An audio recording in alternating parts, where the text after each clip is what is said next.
The top 3 4-0 mistakes. That's what we're going to be going over, and I'm going to be reviewing a video that one of my followers sent in to me of him playing a point. He's a typical 4-0 player. We're going to be looking at it and identifying several of the top errors that I consistently see among 4-0 players that are going to hopefully help you get to the 4 or 5 level and improve your game if you're in the 4-0 or below range. So let's take a look at the point.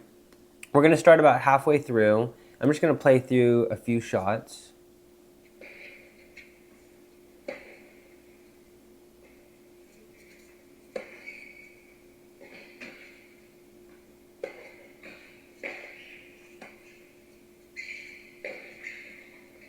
Okay, so there's several things to unpack there. So number one, I'm going to start right here. So okay, this is a backhand. I want to focus on the forehand for right now.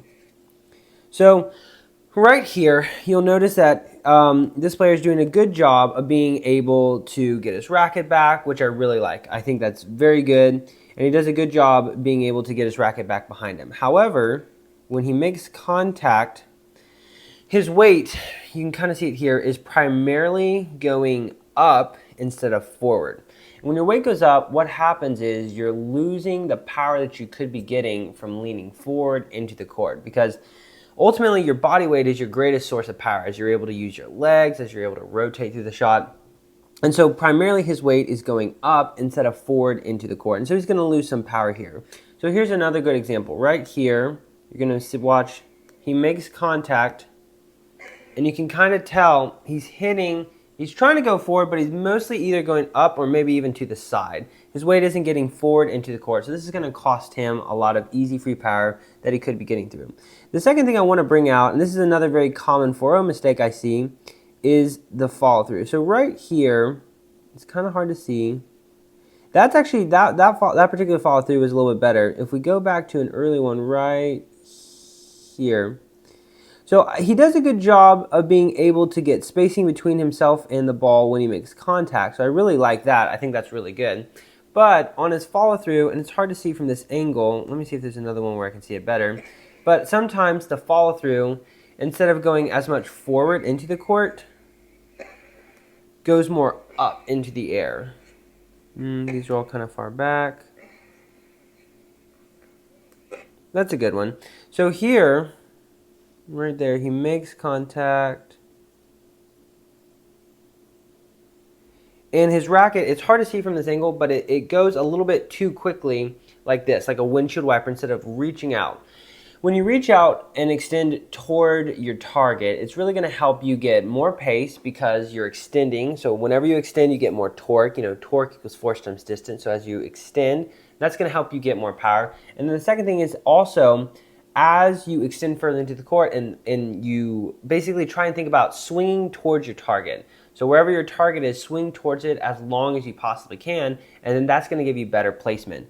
So he does a good job of being able to get space between himself and the ball when he makes contact, but then on his follow through, it goes up a little bit too quickly. Think about trying to extend out towards your contact point.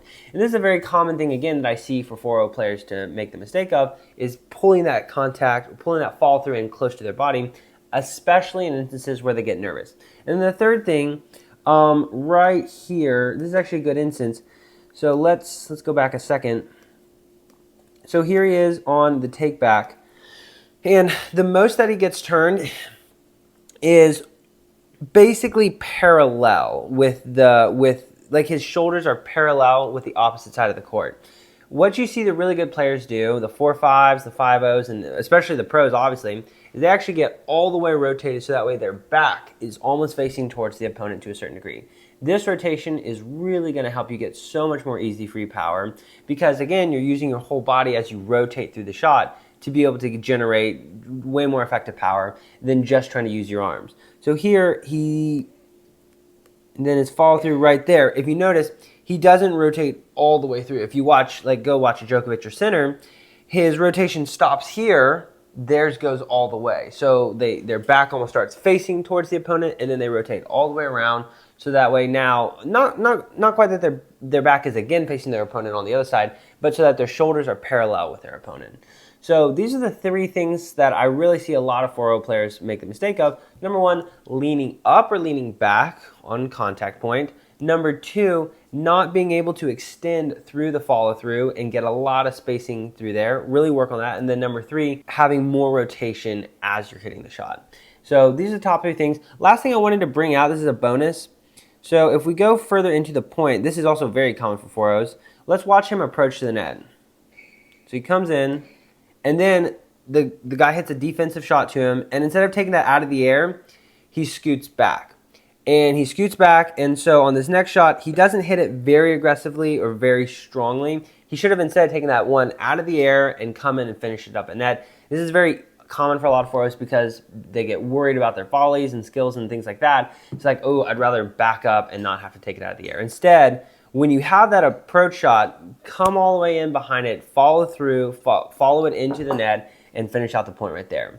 And if this was helpful for you, I am going to be releasing my Escaping 4-0, Your Guide to 4-5 Tennis. This is going to be an ebook that's going to be a complete journey for you to help you go from the 4-0 level all the way to the 4-5, A to Z. It's over 120 pages. We're going to be going over player personality types, ways to measure improvement, technique improvement, strategies, diet, fitness, footwork. We're going to be covering the whole gamut of things. If you're interested, again, it releases in 3 days on November 19th. If you're interested, comment 4.5 in relation to this video, and I'll send you the link.